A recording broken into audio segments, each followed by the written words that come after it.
আমন্ত্রণ সকাল ৯টা নিউজে। আপনাদের সাথে রয়েছে আমি মামদুহা রাইসা। টাঙ্গাইলের ঐতিহ্যবাহী শাড়ি যেখানে সুতোয় সুতোয় জড়িয়ে আছে ইতিহাস, সংস্কৃতি আর প্রজন্মের স্মৃতি। শত বছরের এই কারুশিল্প আজও তারা মিহি বুনন ও সূক্ষ্ম নকশার জন্য বিশ্বজুড়ে খ্যাতি ধরে রেখেছে। তবে এই সৌন্দর্যের আড়ালে লুকিয়ে আছে কারিগরদের কঠিন বাস্তবতা। ইউনেস্কোর স্বীকৃতি পেলেও জীবিকা টিকিয়ে রাখতে হিমশিম খাচ্ছেন তাঁতিরা। উৎপাদন খরচ বাড়লেও বাড়ছে না মজুরি, সঙ্গে আধুনিক প্রযুক্তির তৈরি দেশি বিদেশি শাড়ির প্রতিযোগিতা। সব মিলিয়ে সংকটে পড়েছে শতাব্দী প্রাচীন এই শিল্প। তবুও চাহিদা এখনো আছে দেশ বিদেশে। টাঙ্গাইল শাড়ির ঐতিহ্যের কারিগরদের টিকে থাকার লড়াইয়ের গল্প শুনবো জাগর এক্স রিপোর্টে। শাড়িটা কিন্তু আমি একদম অলমোস্ট ছোটবেলা থেকে পড়ি। আমার পারিবারিক একটা সংস্কৃতি বলা যায়। মা, খালা, নানি, ফুপু, চাচি আমরা সবাই শাড়ির খুব ফ্যান।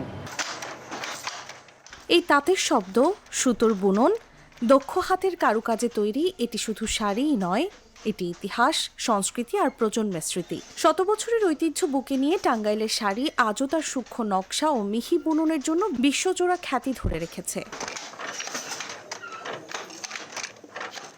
শাড়ির প্রতিটি ভাঁজে আর সুতোয় জড়িয়ে আছে ধৈর্য, দক্ষতা আর জীবিকার সংগ্রাম। কিন্তু এই নীরব শিল্পের আড়ালে লুকিয়ে আছে কারিগরদের অদৃশ্য সংগ্রাম। ইউনেস্কোর স্বীকৃত সত্ত্বেও টাঙ্গাইল শাড়ির কারিগররা হিমশিম খাচ্ছেন জীবিকা চালাতে। তারা বলছেন, উচ্চমূল্যের বাজারে শাড়ি তৈরির উপকরণের দাম বাড়লেও বাড়ছে না তাদের মজুরি। কিন্তু এই কাজে তো যে মজুরি, যে এটাতে আমাদের তো সংসার ভালোভাবে চলে না। কারণ একটা শাড়ি বোনাতে যদি আপনার 2 দিন লাগে, একটা শাড়ির মূল্য মজুরি আমাদের 700 টাকা। 700 টাকা 2 দিন লাগলে 3-4 জন আমাদের ফ্যামিলিতে লোক, 3-4 জন টানটন, তাহলে আমরা কীভাবে ই করে চলবো? ইন্ডিয়ান, চায়না, পাকিস্তানি কাপড়ের চাপে আমাদের কাপড়ের দাম, যেমন বাংলাদেশের সব জিনিসের দাম বেড়ে গেছে, কিন্তু কাপড়ের দাম কিন্তু কমছে, আমাদের টাঙ্গাইল শাড়ির দাম। সেই সঙ্গে আধুনিক উপায়ে তৈরি দেশি বিদেশি শাড়ির মুখোমুখি হচ্ছেন তারা। সব মিলিয়ে স্বয়ংক্রিয় প্রযুক্তি, উৎপাদন ব্যয় বৃদ্ধি এবং অর্থনৈতিক কারণে শতাব্দী প্রাচীন এই শিল্প এখন চাপের মুখে। অনেকেই বাধ্য হচ্ছেন এই পেশা ছেড়ে দিতে। কাপড়ের দাম কমে গেছে, আমি মজুরি কোত্থেকে দিব? মজুরি দিতে না পারাতে হয়েছে কি, তারা অন্য পেশা চলে গেছে। উৎপাদনই কমে গেছে, উৎপাদনই নেই। তাহলে আমি যদি কাপড়ই বানাইতে না পারি আর বাজারে যদি সঠিকভাবে বাজারজাত করতে না পারি, দুইটার গ্যাপ হয়ে যাচ্ছে অনেক। অনেকে মনে করেন যে যারা অন্যান্য কাজ করতে পারে তারা দেশের বাইরে চলে গেছে, কেউ অটো, কেউ সিএনজি এগুলা চালিয়ে বন্য কাজ করতেছে, রাজের এগুলা করতেছে। তবে আসার কথা হচ্ছে, বাংলাদেশ এবং ভারতে এখনও টাঙ্গাইল শাড়ির বিশেষ চাহিদা রয়েছে। সাধারণ গ্রাহক থেকে শুরু করে তারকা কিংবা রাজনীতিবিদ সকলের পছন্দের তালিকায় আছে টাঙ্গাইল শাড়ি। শাড়িটা কিন্তু আমি একদম অলমোস্ট ছোটবেলা থেকে পড়ি। আমার পারিবারিক একটা সংস্কৃতি বলা যায়। মা, খালা, নানি, ফুপু, চাচি আমরা সবাই শাড়ির খুব ফ্যান। মানে শাড়ি কিনেছি, একটা নতুন শাড়ি গিফট পেয়েছি বা শাড়ি কিনেছি, এটা আমাদের জন্য একটা ইভেন্ট। হ্যাঁ, সব সময়। আর যদি আরও পার্টিকুলার করে জিজ্ঞাসা করেন যে টাঙ্গাইল শাড়ি কেন, প্রথম কথা হচ্ছে এটা আমার নিজের দেশের। এটার ডিজাইন, রং, সব কিছু এত অ্যাট্রাক্ট করে, আকর্ষণ করে, এত ভালো লাগে। প্রজন্মের পর প্রজন্ম ধরে হাতের নিপুণতায় বোনা এই শাড়ি শুধু পোশাক নয়, এটি এক সাংস্কৃতিক উত্তরাধিকার, এক গভীর পরিচয়ের প্রতীক। তবুও প্রশ্ন থেকে যায়, এই পেশা আর টাঙ্গাইল শাড়ির বুনন ঐতিহ্য কি ধরে রাখতে পারবেন কারিগররা? নিউজ ডেস্ক, জাগো নিউজ। সরকার গঠনের পর প্রধানমন্ত্রী তারেক রহমানের নেতৃত্বাধীন বিএনপি সরকারের প্রথম জাতীয় অর্থনৈতিক পরিষদের নির্বাহী কমিটি বৈঠক বসছে আজ সোমবার সকাল 10:30টায় সচিবালয়ের মন্ত্রিসভা কক্ষে। প্রধানমন্ত্রী ও একনেক সভাপতি তারেক রহমানের সভাপতিত্বে এই বৈঠক হওয়ার কথা রয়েছে। প্রাথমিকভাবে বৈঠকে 18টি প্রকল্প উত্থাপনের কথা থাকলেও শেষ পর্যন্ত 17টি প্রকল্পই উত্থাপন করা হতে পারে, যার মধ্যে 9টি নতুন প্রকল্প। এছাড়া পরিকল্পনা মন্ত্রীর অনুমোদিত 33টি প্রকল্প বৈঠকে উপস্থাপন করা হবে। এই প্রকল্পগুলোর জন্য মোট ব্যয় ধরা হয়েছে 13,161 কোটি টাকা। বৈঠকে নদী, পানি ও জলবায়ু অবকাঠামো, সড়ক উন্নয়ন, স্বাস্থ্য খাত, প্রযুক্তি ও অংশীদারিত্বমূলক উন্নয়ন গুরুত্ব পেলেও বাদ যাচ্ছে আলোচিত পদ্মা ব্যারেজ প্রকল্প। অর্থনীতিবিদরা মনে করছেন, নতুন সরকারের প্রথম এক বৈঠকে প্রস্তাবিত প্রকল্পগুলো সরকারের উন্নয়ন পরিকল্পনার প্রাথমিক দিক নির্দেশনা হিসেবে দেখা হবে। তবে প্রকল্পগুলো বাস্তবায়নে স্বচ্ছতা এবং সঠিক তদারকির প্রয়োজন রয়েছে।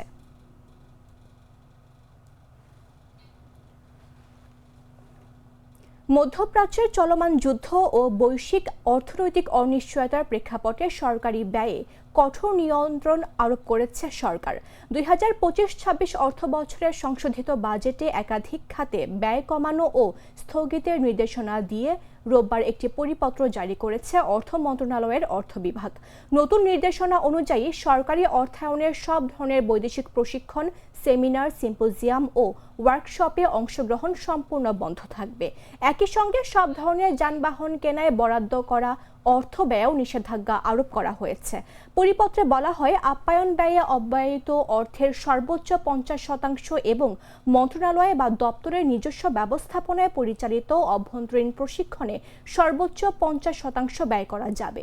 তবে সরকারি প্রশিক্ষণ প্রতিষ্ঠানগুলোর কার্যক্রম এই সীমাবদ্ধতার বাইরে থাকবে। বিদ্যুৎ, জ্বালানি ও ভ্রমণ ব্যয়ের ক্ষেত্রেও কড়াকড়ি আরোপ করা হয়েছে। এসব খাতে অবশিষ্ট বরাদ্দের সর্বোচ্চ 70% ব্যয় করা যাবে। এর বেশি ব্যয় করলে অতিরিক্ত অর্থ ভবিষ্যতে দাবি করা যাবে না। সেমিনার ও কনফারেন্স ব্যয়ের সর্বোচ্চ 80% পর্যন্ত ব্যয়ের সুযোগ রাখা হলেও সংশ্লিষ্ট অনুষ্ঠানের আপ্যায়ন ব্যয় 50%-এর বেশি সীমিত রাখতে বলা হয়েছে।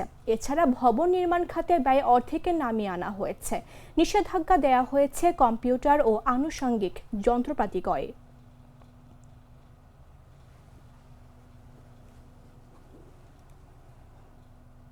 লালমনিরহাটের জ্বালানি তেলের বাজারে তীব্র সংকট দেখা দিয়েছে। প্রতিদিন লালমনিরহাট থেকে ঢাকা এবং ঢাকা থেকে লালমনিরহাটের উদ্দেশ্যে ছেড়ে যায় শতাধিক যাত্রীবাহী বাস। কিন্তু জ্বালানি সংকটের কারণে চরম বিপাকে পড়েছে বাস মালিক ও চালকরা। নির্ধারিত সময়ে গন্তব্যে পৌঁছাতে না পারায় চরম ভোগান্তির শিকার হচ্ছেন সাধারণ যাত্রীরাও। ঢাকা লালমনিরহাট রুটে যাতায়াত করতে একটি বাসের গড়ে প্রায় 250 লিটার ডিজেল প্রয়োজন হয়, কিন্তু স্থানীয় পাম্পগুলো থেকে বাস প্রতি মাত্র 20 থেকে 25 লিটার তেল সরবরাহ করা হচ্ছে। ফলে বিপুল ঘাটতি নিয়েই ঢাকার উদ্দেশ্যে যাত্রা শুরু করতে হচ্ছে চালকদের। পথে পথে বিভিন্ন পাম্পে দাঁড়িয়ে 5, 10 কিংবা 20 লিটার তেল সংগ্রহ করে কোনো মতে গন্তব্যে পৌঁছাতে হচ্ছে বাসগুলোর। এতে ঘন্টার পর ঘন্টা সময় অপচয় হচ্ছে এবং যাত্রীদের চরম দুর্ভোগ পোহাতে হচ্ছে। গ্লিটারের টুইন লেমন ও অ্যান্টিব্যাকটেরিয়াল ফর্মুলা বাসনকে চকচকে জীবাণুমুক্ত করে আমাদের দেয় গ্লিটার গ্যারান্টি। জানাবো আন্তর্জাতিক সংবাদ।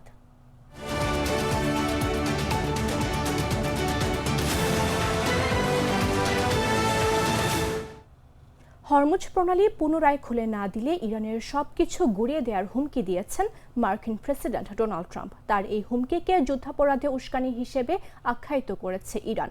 রোববার ডোনাল্ড ট্রাম্প ইরানের সেতু ও বিদ্যুৎ কেন্দ্রে হামলার হুমকি দিয়ে বলেন, হরমুজ প্রণালী পুনরায় খুলে না দিলে দেশটি নরকের মধ্যে বসবাস করবে। এরপর ট্রাম্পের এ মন্তব্যের নিন্দা করে ইরানের জ্যেষ্ঠ কর্মকর্তা একে বিপজ্জনক খেলা হিসেবে উল্লেখ করেন। তারা বলেন, ট্রাম্পের এ মন্তব্য বেসামরিক মানুষের ক্ষতি করবে এবং যুদ্ধাপরাধে উস্কানি হিসেবে বিবেচিত। ইরান দাবি করেছে তারা যুক্তরাষ্ট্রের দুটি C-130 যুদ্ধবিমান এবং দুটি ব্ল্যাক হক হেলিকপ্টার ভূপাতিত করেছে। এটি এমন সময় বলা হয় যখন ট্রাম্প নিশ্চিত করেন যে ইরানে একটি F-15 যুদ্ধবিমান ভূপাতিত হওয়ার পর নিখোঁজ এক মার্কিন কর্মকর্তাকে উদ্ধার করা হয়েছে।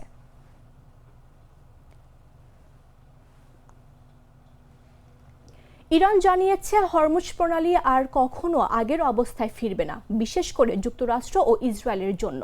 রোববার দেশটির ইসলামিক রিভলিউশনারি গার্ড কোরের নৌবাহিনী সামাজিক যোগাযোগ মাধ্যমে প্রকাশ করা এক বিবৃতিতে এ ঘোষণা দিয়েছে। বিবৃতিতে বলা হয়, পারস্য উপসাগরের জন্য ইরানের কর্মকর্তারা নতুন ব্যবস্থা কার্যকর করার লক্ষ্যে তারা এখন সামরিক প্রস্তুতির চূড়ান্ত পর্যায়ে রয়েছেন। হরমুজ প্রণালী নিয়ে ইরানের পার্লামেন্টারি কমিটিতে একটি খসড়া আইন অনুমোদনের কয়েকদিন পর এই বিবৃতি দেয়া হয়। ওই আইনে এই গুরুত্বপূর্ণ জলপথ দিয়ে চলাচলকারী জাহাজের ওপর ট্রানজিট ফি বা যাতায়াত শুল্ক আরোপের প্রস্তাব করা হয়েছে।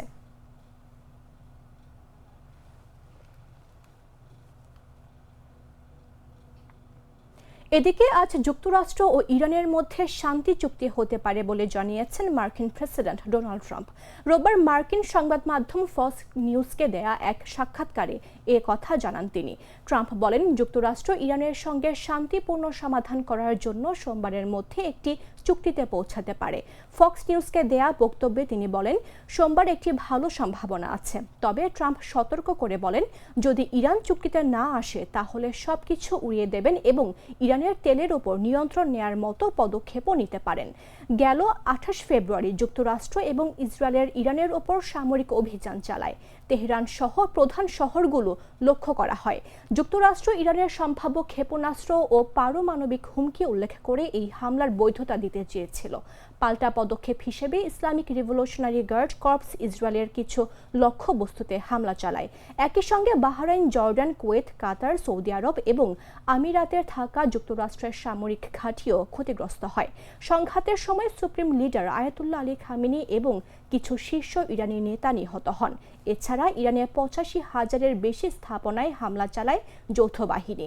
এসব হামলায় ইরানের প্রায় 1,400 মানুষ নিহত হয়েছে।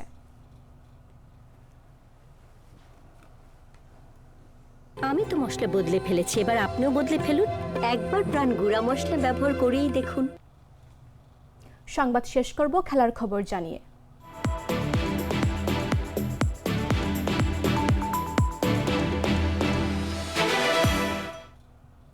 বাংলাদেশ ক্রিকেট বোর্ডের বহুল আলোচিত নির্বাচন নিয়ে গঠিত তদন্ত কমিটি রোববার জাতীয় ক্রীড়া পরিষদে তদন্ত প্রতিবেদন জমা দিয়েছে।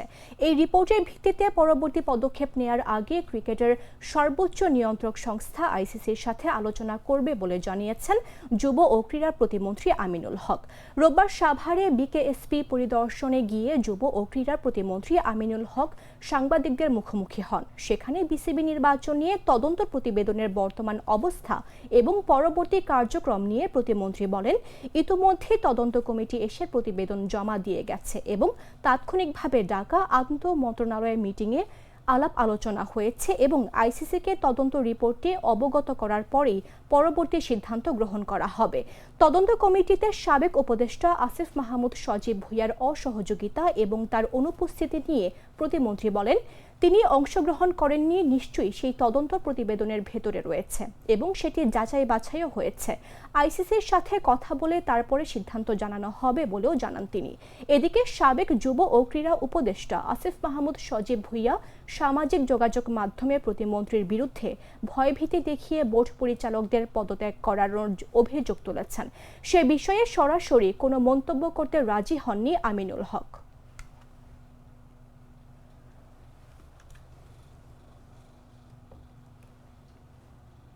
দর্শক, এই ছিল এখনকার মতো। প্রতি মুহূর্তে সর্বশেষ খবর জানতে ভিজিট করুন jagonews24.com।